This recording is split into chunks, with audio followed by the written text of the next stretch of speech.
L'arc, l'escalade, ce soir, le tennis de table avec deux invités, Félix et Alexis Lebrun, ont 17 et 20 ans, ils sont deux frères, enfants de Montpellier, ils sont tous les deux qualifiés pour les Jeux de Paris. Avec quelle chance de médaille? Eh bien, on va tout de suite leur poser la question.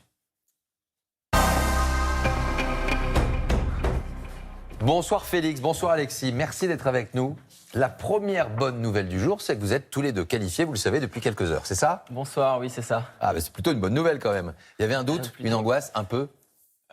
Pour ma part, c'était quand même prévisible, on va dire, mais c'est sûr que de l'avoir officiellement, ça fait super plaisir. Bon alors, tout le monde se pose bien sûr des questions et pense savoir jouer au tennis de table, au ping-pong. On a le droit de dire ping-pong? Oui, on a le droit, nous on dit ping-pong, ping, tennis de table, on dit un peu tout. Alors ceux qui pensent être devant leur télé, au niveau, qui se disent moi je joue au ping-pong à la campagne, voilà, on va juste leur montrer quelques images du ping-pong version les frères Lebrun. Regardez un petit peu comment ça joue. Elle va à combien cette balle? Elle peut aller jusqu'à combien? Je sais pas vraiment, je crois qu'en frappe c'est au-dessus de 100 km/h, mais c'est surtout qu'on est très proches l'un de l'autre, donc ça va très vite. Ça va très très vite. C'est quoi les qualités dans votre discipline? D'abord l'instinct?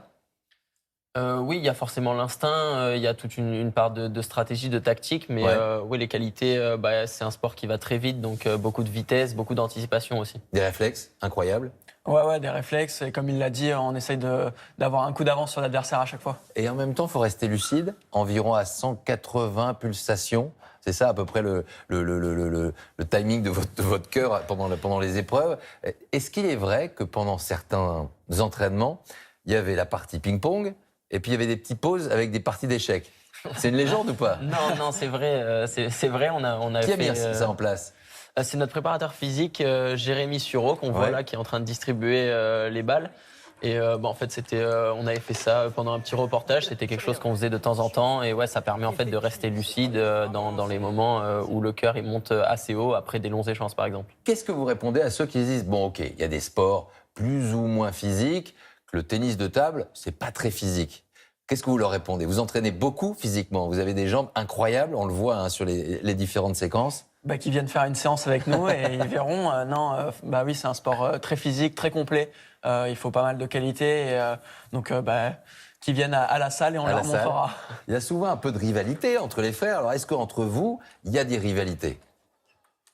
Non. En fait, on se soutient vraiment. Ouais. On a monté même tout notre staff autour de nous deux. Donc, on est vraiment une team avec tout notre staff et tous les deux. Et à part quand on se rencontre, forcément, le reste... Parce que ça arrive, parce que vous êtes retrouvés face à face en mars 2024. Là, vous êtes retrouvés en finale des championnats de France, c'est ça? C'est ça, ouais. Ou alors, comment ça s'est passé? Pas bien pour moi. Bien pour moi, ouais. Regardez, il était... franchement, il avait l'air plutôt content quand même.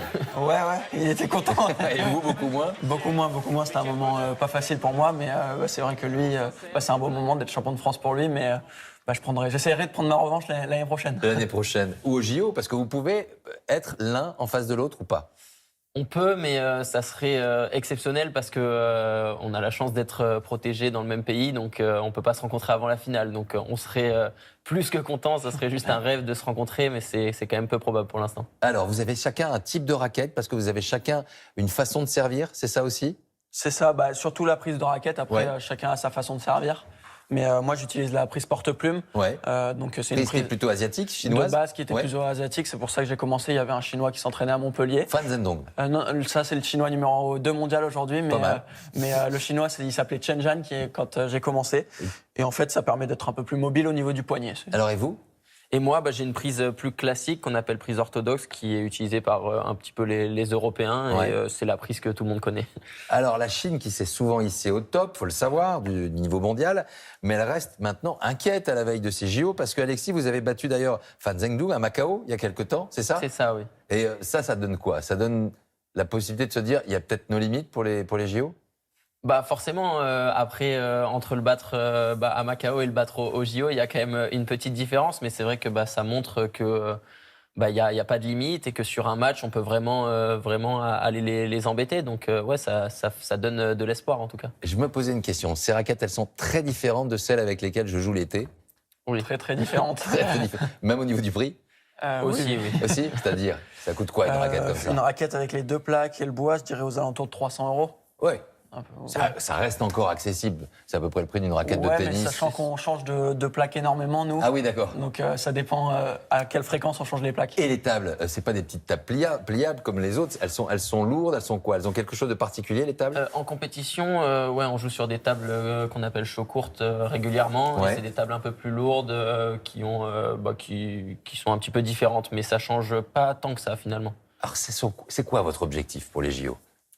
Déjà, d'arriver là-bas le plus près possible, Ouais. de profiter du moment parce que c'est les JO à Paris. Ça va plutôt bien. Vous êtes prêts là? On est en pleine préparation, on va dire.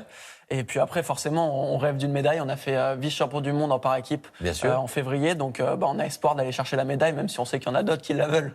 Vous, c'est une affaire de famille. C'est votre père, votre oncle qui était déjà joueur auparavant. Vous avez souhaité rester à Montpellier, à rester en famille, même si vous baladez pas mal, parce que c'est à peu près 200 déplacements par an quand même. Hein. C'était important aussi de rester ensemble auprès de votre sœur notamment, Roxane, qui souffre d'une malformation cardiaque, comme 8000 enfants chaque année. Vous défendez cette association fortement, on la voit ici. Cet esprit de famille au sein des Lebrun, c'est ça aussi qui fait votre force? Oui, je pense. C'est vrai que ça a toujours été important pour nous de rester proche de notre famille pour l'entraînement et puis pour la vie de tous les jours. Ouais. Et c'est vrai que de voir Roxane, comment elle se bat au quotidien, c'est sûr que ça permet aussi de relativiser un petit peu sur nous, nos matchs de ping-pong. Donc c'est vrai que ça donne beaucoup de force. Ouais. Et avec Margot, elles sont bénévoles durant les JO. C'est ça. Ouais. Merci à vous deux. Je suis sûr qu'on va se revoir. Je croise les doigts pour qu'on se revoie. J'espère. Si on se revoit, ce sera plutôt bon signe parce qu'on aura l'occasion de se parler un petit peu de bons résultats et de bonnes choses. Et même si ça se passe moyen, on viendra et vous reviendrez sur ce plateau. Merci en tout cas. On vous souhaite Merci beaucoup. le Merci meilleur. beaucoup. Et puis, on ne dit rien de plus. À très bientôt. Bon jeu et à bientôt.